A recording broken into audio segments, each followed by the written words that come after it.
हम इस वीडियो में 2023 में आई एक्शन थ्रिलर मूवी पठान का एक्सप्लेनेशन करने वाले हैं। इस मूवी में आपको लीड रोल में शाहरुख खान, जॉन अब्राहम और दीपिका पादुकोण देखने को मिलने वाले हैं। मूवी की स्टोरी में एक टेररिस्ट ग्रुप इंडिया में एक डेंजरस वायरस को स्प्रेड करने की कोशिश करता है, जिसे एक रॉ एजेंट रोकने की कोशिश करता है। क्या वो अपने इस मिशन में सक्सेस हो पाता है? जानने के लिए इस वीडियो को लास्ट तक जरूर देखें।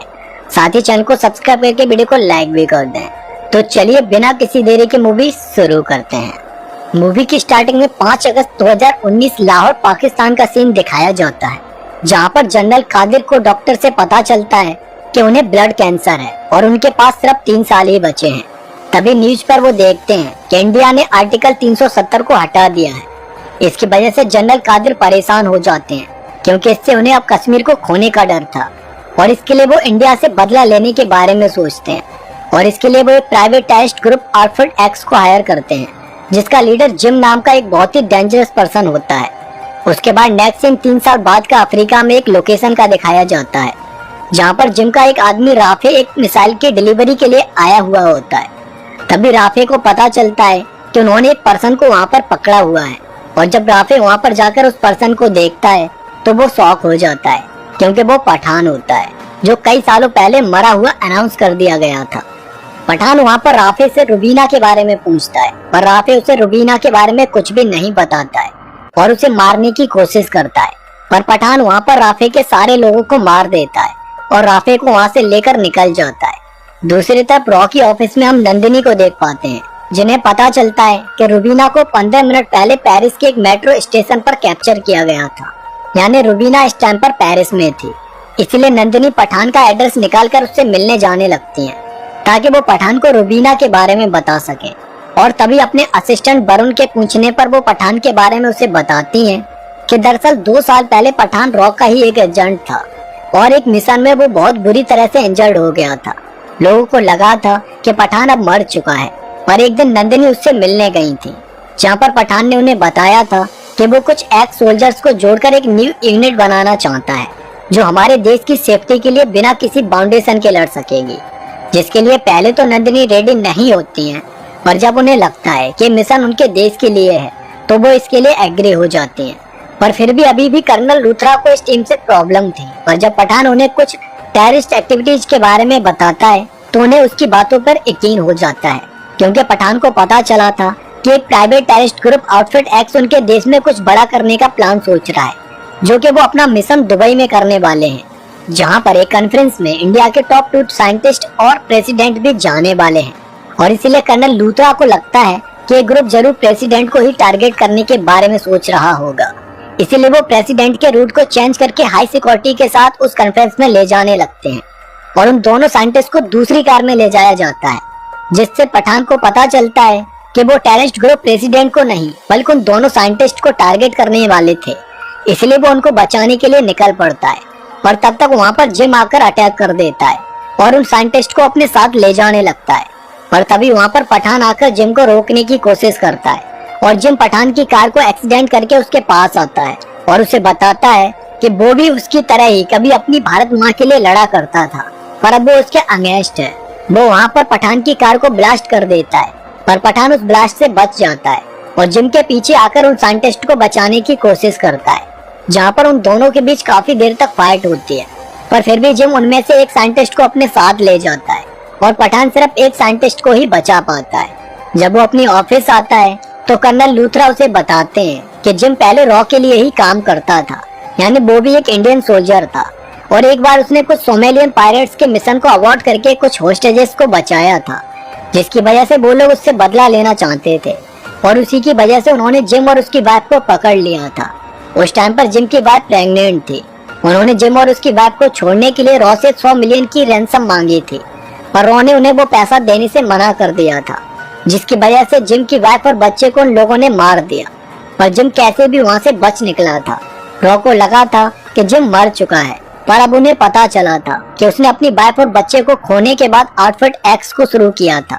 और तभी से वो इंडिया और देशभक्ति से नफरत करने लगा था। रॉ ने एक बेस्ट सोल्जर को एक टेररिस्ट में कन्वर्ट कर दिया था, चंद पैसों को बचाने के लिए। उसके बाद पठान को अपनी टीम से पता चलता है कि डार्क नेट पर एक रक्तबीज नाम का वर्ड कई बार यूज किया गया है, साथ ही दुबई में जिम के जो लोग मारे गए थे वो सब एक्स सोल्जर्स थे और हाल ही में उन लोगों के अकाउंट में एक पाकिस्तानी डॉक्टर रुबीना के अकाउंट से पैसे ट्रांसफर किए गए थे और इस टाइम पर उसकी लोकेशन स्पेन में थी। इसीलिए पठान रुबीना से मिलने के लिए स्पेन पहुंच जाता है, जहां पर उसे रुबीना के साथ जिम अपने लोगों के साथ मिलता है, क्योंकि रुबीना जिम के लिए ही काम करती थी।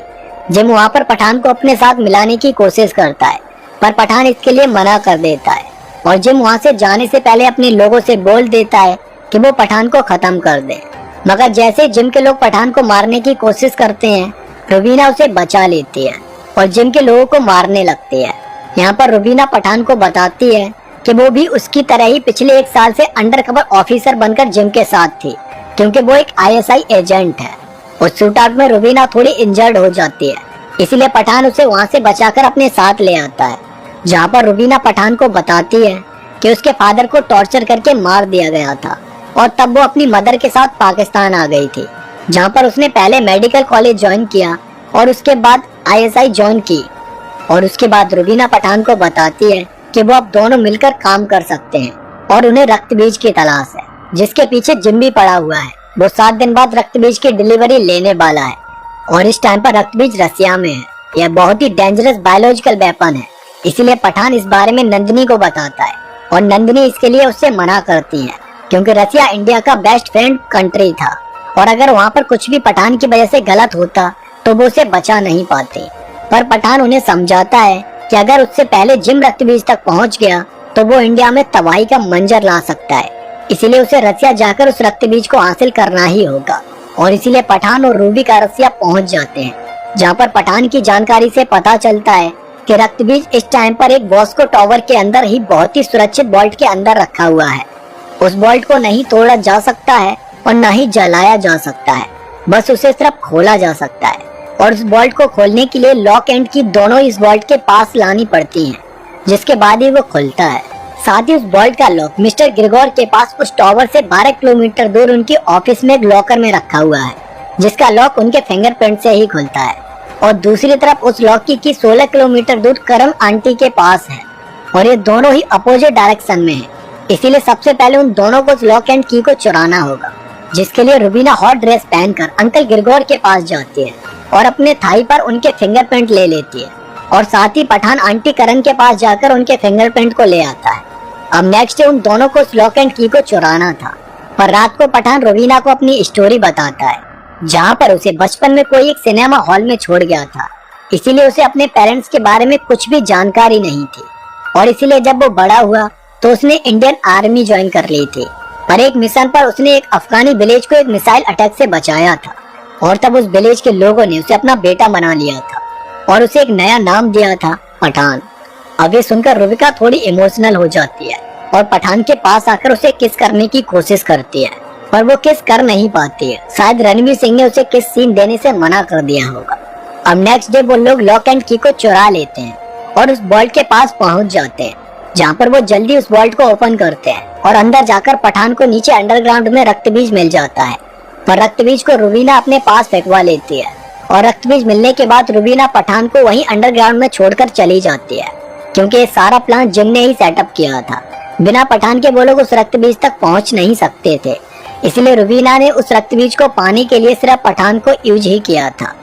अब रसिया की पुलिस पठान को पकड़ लेती है और जब नंदिनी को वहाँ पर बुलाया जाता है तो वो बोल देती है कि उनका पठान के साथ कोई भी कांटेक्ट नहीं है, वो जो सजा उसे देना चाहे दे सकते हैं। और इसीलिए पठान को एक ट्रेन में ले जाकर कुछ डेंजरस कैदियों के साथ छोड़ दिया जाता है,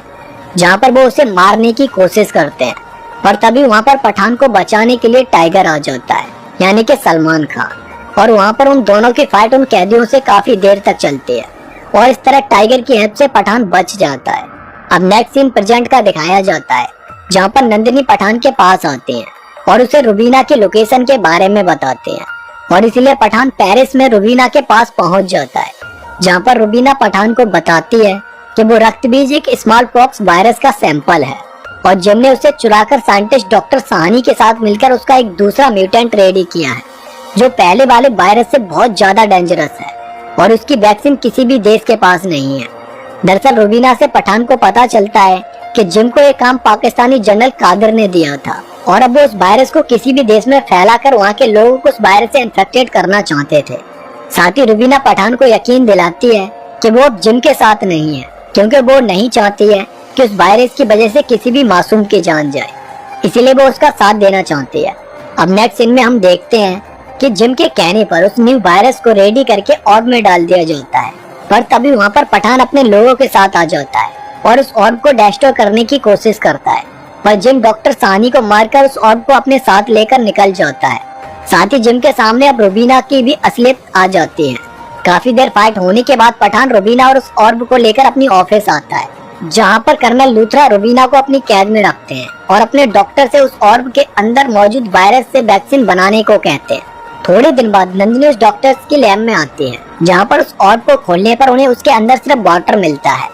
और तभी उनके सिस्टम को हैक करके जिम उन्हें बताता है कि उसने उस ऑर्ब को कुछ इस तरह से डिजाइन किया था कि उसे खोलते ही उनकी लैब में जितने सारे लोग हैं वो सारे उस वायरस से इन्फेक्टेड हो गए हैं, और अब वो वायरस उनके अंदर ही है, और अगर वो लोग बाहर जाएंगे तो उनके कांटेक्ट में आने से वायरस सारे लोगों में फैलने लगेगा। इसीलिए नंदिनी डिसाइड करती है कि वो अपने लोगों को बचाने के लिए उस लैब के अंदर ही सैक्रिफाइस देकर सबको बचा लेगी, और इसलिए उस वायरस को खत्म करने के लिए उस लैब में मौजूद सारे लोग खुद को शूट कर लेते हैं और उस लैब को डिस्ट्रॉय कर दिया जाता है। इससे पठान को बहुत बुरा लगता है, और उसके बाद जिम कर्नल लूथरा और बाकी लोगों को थ्रेट करता है कि अगर कश्मीर से 24 घंटे में इंडियन सोल्जर्स को नहीं हटाया गया तो वो दूसरे वाले वायरस ऑर्ब को मिसाइल के थ्रू इंडिया के किसी भी सिटी में फैला देगा। उसके बाद पठान को राफे से पता चलता है कि इस टाइम पर जिम अपनी मिसाइल के साथ अफगानिस्तान में है, और इसीलिए पठान रुबीना के साथ अफगानिस्तान पहुंच जाता है, जहां पर एक बार फिर से जिम और पठान एक दूसरे के सामने आ जाते हैं, और वहां पर उन लोगों के बीच फाइट स्टार्ट हो जाती है। उस फाइट में जनरल कादिर को भी रुबीना मार देती है, और पठान जिम के पीछे जाता है, और तब उसे पता चलता है कि जिम ने उस रक्त बीज को मिसाइल के अंदर नहीं रखकर एक प्लेन में रखा हुआ है, जो कि इस टाइम पर दिल्ली में लैंड होने वाला है। इसीलिए कर्नल लूथरा उस फ्लाइट को लैंड होने से मना कर देते हैं, और जिम पठान को बताता है कि उसके पास उस रक्त बीज का डेटोनेटर है, जिससे ही वो उस ऑर्ब को बंद कर सकता है, क्योंकि 5 मिनट बाद वो ऑर्ब फटने वाला है। इसलिए पठान उस डेटोनेटर को लेने के लिए जिम के साथ फाइट करने लगता है, और काफी देर फाइट करने के बाद फाइनली पठान उस डेटोनेटर को लेकर उस ऑर्ब के टाइमर को रोक देता है, और इस तरह वो लोग सेफ हो जाते हैं। और उसके बाद पठान जिम का काम तमाम कर देता है, और इसी के साथ इस मूवी की भी एंडिंग हो जाती है। तो दोस्तों, आपको ये मूवी कैसी लगी कमेंट करके जरूर बताना, साथ ही चैनल को सब्सक्राइब करके वीडियो को लाइक भी कर देना। तो इसी के साथ मिलते हैं नेक्स्ट वीडियो में एक और सस्पेंस थ्रिलर मूवी के साथ। तब तक के लिए जय हिंद।